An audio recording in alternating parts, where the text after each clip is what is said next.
Il y a quelqu'un dans cette vidéo qui te pose la question, c'est quoi le trading? Dans cette vidéo, non simplement on va répondre à ta question, mais aussi on va te montrer quoi trader. Tu dois savoir que les trading, c'est juste acheter et vendre des actifs sur le marché financier. Je sais, il y a deux mots qui apparaissent, actif et marché financier. Un actif, c'est quelque chose que l'on achète dans l'espoir qu'il prendra de la valeur. Il y a par exemple l'or. L'or, c'est un actif. Si tu achètes l'or aujourd'hui, dans 5 ans, potentiellement, il aura pris de la valeur. S'achète par exemple un bien immobilier, dans 10 ans, potentiellement, il pourra prendre de la valeur. Il y a d'autres actifs qui sont complexes, comme par exemple les indices et les crypto-monnaies. On verra tout ça plus loin. Alors, deuxièmement, le marché financier.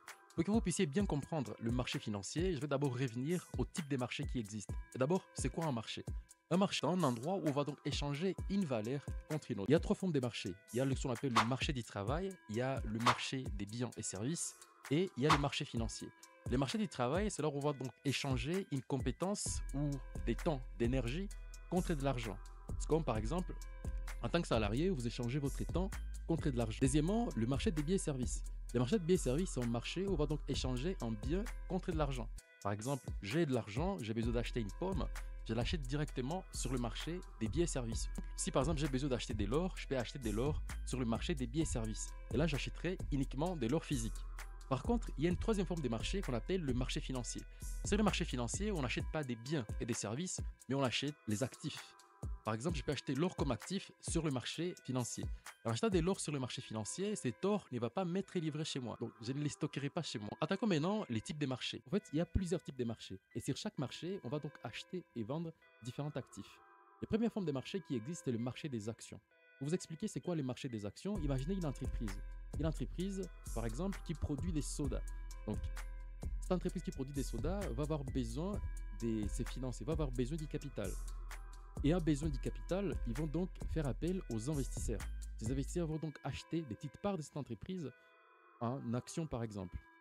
Puis, l'entreprise doit donc les rémunérer avec l'appréciation, par exemple, de ces actions, voire même les dividendes qui vont leur être versés pour les remercier d'avoir possédé leurs actions.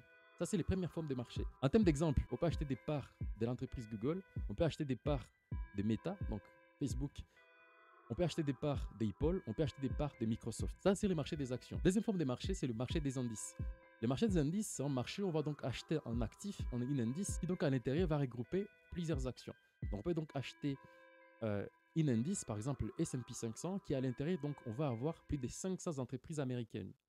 Il y a une troisième forme de marché qu'on appelle le marché des ETF ou le marché des fonds. Sur le marché des ETF, on va donc acheter par exemple un indice, donc on va acheter un fonds qui va donc répliquer la performance d'un indice. Donc, inutile d'aller plus loin dans le détail. Quatrième forme de marché, le marché des bonds ou le marché des obligations. En achetant une obligation, vous prêtez de l'argent à un État par exemple. On veut par exemple, il y a plusieurs formes d'obligations. Il y a les obligations d'État, les obligations d'entreprise, etc.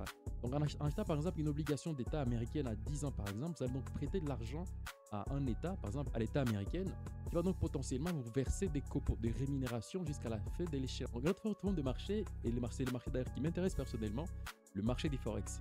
Sur le marché du Forex, en termes d'actifs, vous allez donc acheter et vendre des devises. Vous pouvez donc acheter des l'euro ou par exemple acheter du dollar. L'autre forme des marchés, c'est le marché des commodités. Sur le marché de commodités, vous aurez donc la possibilité d'acheter des matières premières, mais attention, sur le marché, en achetant par exemple une commodité, une matière première sur le marché financier, ne va pas vous être livré chez vous. Pour vous donner un exemple concret, par exemple l'or. En achetant de l'or, cet or ne va pas vous être livré chez vous.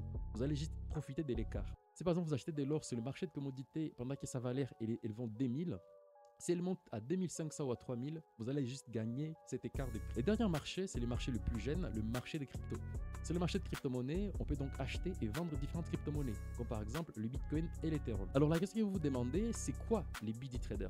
Vous devez savoir qu'un trader, différemment d'un investisseur qui va donc acheter des actifs et les conserver, ça va donc être d'acheter et de vendre.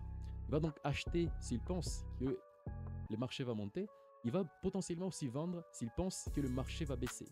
Donc si par exemple il achète aujourd'hui, on va prendre un exemple simple, l'or à 2000 et que l'or monte à 2500, cet écart des prix des 500, c'est les profits qu'il va générer. Par contre, si il pense que l'or va baisser, qui tend de 2500 à 2000 dollars, va donc potentiellement gagner s'il a vendu 500 $. Oui, je sais. Donc, si vous achetez et que ça monte, vous gagnez de l'argent. Si vous vendez et que ça baisse, vous gagnez aussi de l'argent.